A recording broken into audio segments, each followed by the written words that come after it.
আসসালামু আলাইকুম। চলুন সবার সাথে আজকে আমার রান্না করা হালিম শেয়ার করি। যেহেতু সামনে কোরবানির ঈদ, মাত্র 2 দিন বাকি আছে। অনেকে গরুর পায়া, খাসির পায়া দিয়ে হালিম রান্না করে খাবে, অনেকে মাংস দিয়েও খাবে। তো একদম সহজে কি করে রেডিমিক্স হালিম মশলা দিয়ে হালিমটা রান্না করা যায় তোমাদের দেখাই দিব। এই তো খাসির পায়া কাটতেছি ইটালিয়ান কষাই দিয়ে। এটা আকাশ কাইটা দিতেছে, কারণ এটা আমার পক্ষে কাটা পসিবল না, তাই আকাশ এখানে বসে বসে সুন্দর করে চাপাটি দিয়ে এগুলো কাইটা দিতেছে। তো কাটার পর আমি একদম ভালো করে ওয়াশ করবো এখন, কারণ এগুলোর ভেতরে লুম থেকে যায়। ভালো করে ওয়াশ করে এখানে আমি লবণ দিয়ে নিচ্ছি, তারপর হলুদ গুঁড়ো, মরিচ গুঁড়ো, ধনিয়া গুঁড়ো দিয়ে দিব। আমি এই প্রসেসেই পায়া দিয়ে রান্না করি সবসময়। তারপর আদা বাটা, রসুন বাটা, জিরা বাটা দিয়ে দিলাম। এখন আমি পানি দিয়ে দিব। আমি অনেক বেশি করে পানি দিয়ে দিব। এটা গরম পানি দিলেও ভালো হয়, কিন্তু আমি এটা প্রায় 2-3 ঘন্টা জ্বালায় নিব। এর জন্য আমি ঠান্ডা পানি দিয়ে দিছি। গরম পানি দিলে তাড়াতাড়ি সেদ্ধ হয়। ঠান্ডা পানি দিয়ে অনেক সময়ের জন্য বসাই দিব। আমি এখানে প্রায় 2 কেজি পানি অ্যাড করছি। এখন আমি হাই স্পিডে রাখছি গ্যাসটা। এটা বলক আসলে আমি লো স্পিড করে ঢেকে রাখবো 2 ঘন্টার জন্য। তারপরে প্রায় অনেকক্ষণ পরে, 1 ঘন্টা পরে আমি এখানে আসছি, আইসা গরম পানি ফুটাইছি। আর এই তো শস্য দানাটা বের করেছি হালিম মিক্সে থেকে। আমি আজকে নিয়েছি এসিআইয়ের পিওর হালিম শাহী মশলাটা। কখনো এটাতে করি নাই, এই ফার্স্ট টাইম করবো। তো এটা নিয়েছি আমি। এখানে ফুটন্ত গরম পানি দিয়ে দিলাম। বলে রাখা ভালো, যখন গরম পানি ঢালবেন সাথে সাথে এটা লাইটা দিতে হবে, না হয় যে মশলাটা মানে যেই শস্য দানাটা দলা দলা হয়ে যাবে। তাই অনবরত লাইরা তারপরে এইভাবে আমি ঢাইকা রাখবো অনেক সময়ের জন্য, ফুটে থাকবে একদম।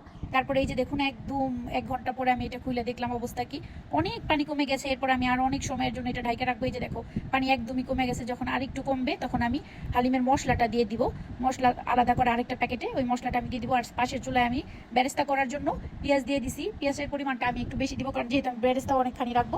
এরপরে যারা কাঁচা আদাটা না খাইতে পারেন হালিমে, তারা এইভাবে আমার মতো ভাইজা দিতে পারেন। কাঁচা আদাটা ওইভাবে আমার ফ্যামিলির কেউ লাইক করে না, তাই আমি কিছু বেশি করে আদা কুচি করে একদম চিকন করে দিয়ে দিছি। পেঁয়াজের সাথে বেরেস্তা হয়ে যাবে, ওইটা কেমন লাগলে আরো ভালো লাগবে।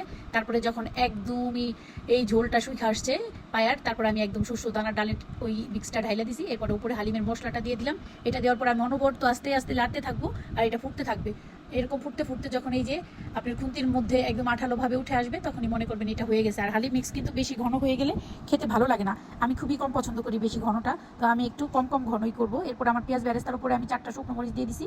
আমি শুকনো মরিচটা ছিঁড়ে দেই নাই, যেহেতু ফ্লেভারটা ছিঁড়ে দিলে বেশি স্পাইসি হয়ে যাবে, আর আকাশ একদম ঝাল খাইতে পারে না। আমরা যারা ঝাল খাবো পরে এক্সট্রা কাঁচামরিচ নিয়ে নিব। এভাবে বেরেস্তা হচ্ছে একদিকে, তারপর বেরেস্তা অর্ধেক তুলে রেখে এই যে আমি বাগারটা দিয়ে দিলাম। এভাবে করি আমি যখন পায়া দেওয়া করি, মানে পা দেওয়া করি, গরুর পা, খাসির পা। আর মাংস দেওয়া করলে ওইটার প্রসেসিং আমি অন্যভাবে করি। দেখো কেমন হয়েছে বাগারটা দেওয়ার পরে। আমাদের অঞ্চলে এই তো তেলের ফোড়নটাকে বাগার বলে। তোমাদের এলাকাতে এটা কি বলে? যারা ভিডিও দেখো অবশ্যই কমেন্টে জানাবা, এই ফোড়নটাকে তোমরা কি বলো? আমরা আসলে বইয়ের ভাষা ফোড়ন, আমরা ফোড়ন বলি না, আমরা বলি বাগার দেওয়া। এই তো পরে ফ্যামিলির পার্সন সবাই মিলে খাইতে বসে গেছি আলহামদুলিল্লাহ। আমরা বাইরে থেকে নিয়ে আসছিলাম মোগলাই, পুরি, রুটি, সবকিছু, কোক, কোল্ড ড্রিঙ্কস সবকিছু নিয়ে আমরা বসে গেছি হলরুমে। মেয়েরা বসছি ফ্লোরে, আর ছেলেদের দিয়ে দিছি উপরে। একসাথে খাওয়ার যে একটা আনন্দ, আল্লাহর রহমত, মানে এটা আমি বুঝাইতে পারবো না। আত্মতৃপ্তি, আলহামদুলিল্লাহ খুবই ভালো একটা টাইম গেল। কিছু রান্না করে সবাই মিলে খাইলে আমার খুবই ভালো লাগে। আর যারা পরিবারে এমনি 5-7 জন, তারা হুট করে বাইরে সবাই বলতে পারে না, তাও আমি চেষ্টা করি যে বাইরের কেউ না কেউ আমাদের সাথে খাবারটা শেয়ার করুক।